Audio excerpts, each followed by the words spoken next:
5 సంవత్సరాల పాటు రాష్ట్రాన్ని భ్రష్టు పట్టించిన వైసీపీ నాయకులకు 11 సీట్లతో చావు దెబ్బతిన్నా ఇంకా బుద్ధి రాలేదని, మళ్లీ కులమతాల మధ్య ఘర్షణలు సృష్టించి అధికారంలోకి రావాలని ప్రయత్నిస్తున్నారని రాజమహేంద్రవరం రూరల్ ఎమ్మెల్యే గోరంట్ల బుచ్చయ్య చౌదరి మండిపడ్డారు. స్థానిక గాంధీపురంలో ఉన్న ఆయన నివాసంలో బుధవారం జరిగిన మీడియా సమావేశంలో గోరంట్ల మాట్లాడుతూ మళ్లీ జగన్ వచ్చేది లేదు, చచ్చేది లేదు అని వ్యాఖ్యానించారు. ఇదే సమయంలో తానేదో కులాన్ని కించపరిచినట్టుగా తప్పుడు ఆరోపణలు, విమర్శలు చేస్తున్న వైఎస్ఆర్సీపీ నాయకుల తీరుపై ఆగ్రహం వ్యక్తం చేశారు. మాజీ ఎంపీ మార్గాణి భరత్రాం, మాజీ మంత్రి చల్లుబోయిన వేణు, మాజీ ఎమ్మెల్యే జక్కంపూడి రాజా ఒక్కసారి పదవితోనే సరిపోయిందని వ్యాఖ్యానించారు. వైసీపీ పాలనలో ఇసుక, మద్యం, మట్టి మాఫియా రాజ్యమేలిందని ఆరోపించారు. కూటమి ప్రభుత్వం అధికారంలోకి వచ్చిన తర్వాత చంద్రబాబు నాయకత్వంలో ఉప ముఖ్యమంత్రి పవన్ కళ్యాణ్, నారా లోకేష్ సారథ్యంలో ప్రధాని నరేంద్ర మోదీ సహకారంతో రాష్ట్రం అద్భుతమైన ప్రగతి సాగిస్తోందన్నారు. రాజమండ్రి సిటీ, రూరల్ నియోజకవర్గాలకు వారు చేసిందేమీ లేదని, సుబ్రహ్మణ్య మైదానంలో బహిరంగ చర్చకు రావాలని గోరంట్ల సవాల్ విసిరారు. సమావేశంలో కూటమి నాయకులు మార్గాడి సత్యనారాయణ, వెలుగుబట్టి సత్యప్రసాద్, ముద్రగడ జమ్మి, అన్నందేవుల చంటి, పిన్నమరెడ్డి ఈశ్వరుడు, అడ్డాల శ్రేణు, తలారి మూర్తి, ఆళ్ల ఆనందరావు, బోడపాటి గోపి, పంతం గణపతి, గట్టి సుబ్బారావు, నాగినేని రామకృష్ణ తదితరులు పాల్గొన్నారు.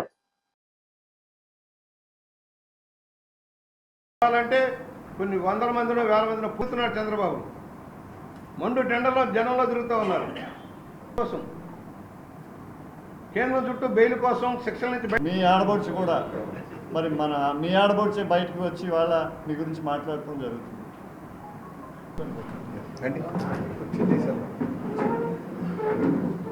వీళ్ళందరూ కూడా తెలుసు కదా, చంటి గారు, రాజేష్ గారు, రామకృష్ణ గారు, జగన్ గారు, ఆనందరావు గారు, వెంకటేశ్వరరావు గారు, రామకృష్ణ గారు, గోపి గారు కులాల గురించి మాట్లాడాడు. ముఖ్యమంత్రిని కమ్మనా కొడకని తిట్టాడు. ఏమండి, మేమేమైనా మాట్లాడామా? ఏ కులాన్ని ఎత్తామా? ఎవరైనా ఎత్తారో తెలుగుదేశం నాయకులు కానీ, పవన్ కళ్యాణ్ గారు కానీ ఏనాడన్నా? పవన్ కళ్యాణ్ ఎంత హ్యూమిలియేట్ చేసినా ఆయన మాట్లాడలేదే. నీ కడుపు మంట దుగ్ధం మీకు. ఇక రాలేము, ఈ రాష్ట్రంలో మళ్ళీ అధికారంలోకి రాలేము. బూతుల పంచాంగం, అధికారంలో ఉన్నప్పుడు బూతుల పంచాంగమే, అధికారం లేనప్పుడు బూతుల పంచాంగమే.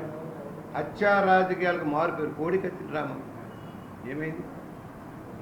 ఎందుకు సాక్ష్యం చెప్పడం లేదు? ఎందుకు కోర్టుకి వెళ్ళటం లేదు? ప్యాలెస్ తిరుగుతున్నావు, విదేశాలు తిరుగుతున్నావు, కోర్టుకి వెళ్ళి సాక్ష్యం చెప్పేవి ఓపిక, తీరిక లేక నీ నగ్న రూపం బయటకు వస్తుందన్న భయమా అని అడుగుతా ఉన్నా.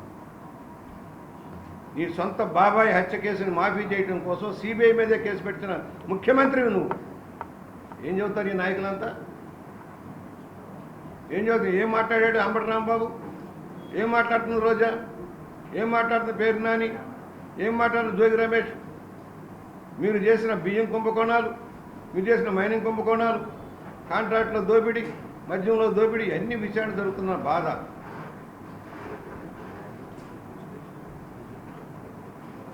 పాపం ఆయన చెప్పాడు మిథున్ రెడ్డి, మేము సూసైడల్ స్క్వాడ్ అని.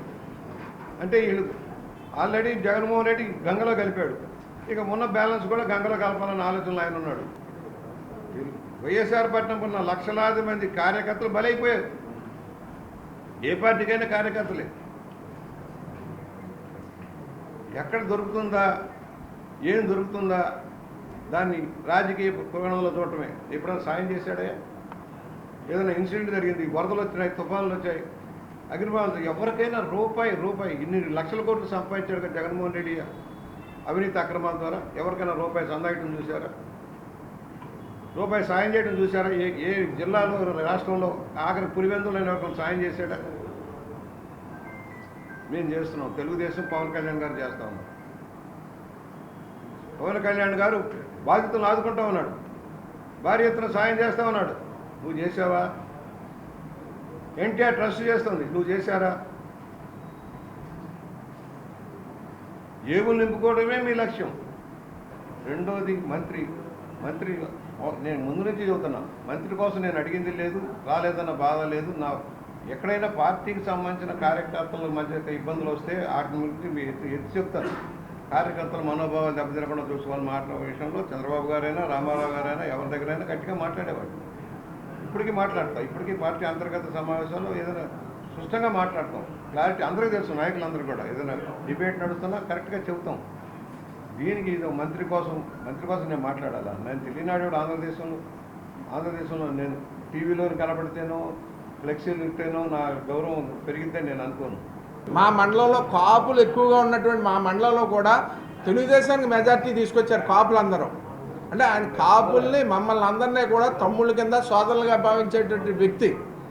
వీళ్ళు ఈ దుర్మార్గులు ఇదే పవన్ కళ్యాణ్ గారు వాళ్ళ అధికారంలో ఉన్నప్పుడు వైజాగ్లో ఆపినప్పుడు కానీ, హైదరాబాద్ నుంచి వచ్చేటప్పుడు ఆపినప్పుడు కానీ, అప్పుడు ఈ కాపులందరూ నిద్రపోయారా? జగన్ పార్టీలో ఉన్నటువంటి కాపులందరూనే ఆయన ఎందుకు ఆపుతున్నారు, ఎందుకు ఆయన మీద యాక్షన్ తీసుకుంటున్నారని ఎప్పుడూ మాట్లాడలేదు. అప్పట్లో అధికారంలో ఉన్నప్పుడు కాపుల గురించి మాట్లాడాలంటే వైఎస్ఆర్ పార్టీ కాపు నాయకులతో బూతులు తిట్టించటం. మీరు కాలు రాసినప్పుడు ఈ కాపు నాయకులందరూ ఏమైపోయారు సార్? మరి అప్పుడు పవన్ కళ్యాణ్ గారు కాపు అనే విధానం మీకు కనిపించలేదా? మరి ఇన్ని తప్పులు మీ వెనక పెట్టుకుండి వాళ్ళు ఏదో ఏం చేయాలో తెలియక ఇక కుల రాజకీయాన్ని బయటకు తీసుకొచ్చి తద్వారా ఏదో మనం అల్లకొల్లాలను సృష్టిద్దారంటే ప్రజలు ప్రతి దాన్ని అబ్జర్వ్ చేస్తున్నారు సార్. దాని గురించే మన మ్యాండేట్ ఇవ్వడం జరిగింది. వీలైతే ప్రభుత్వానికి మీరు ఏమైనా సలహా ఇచ్చి రాష్ట్ర అభివృద్ధిలో భాగం పంచుకోండి.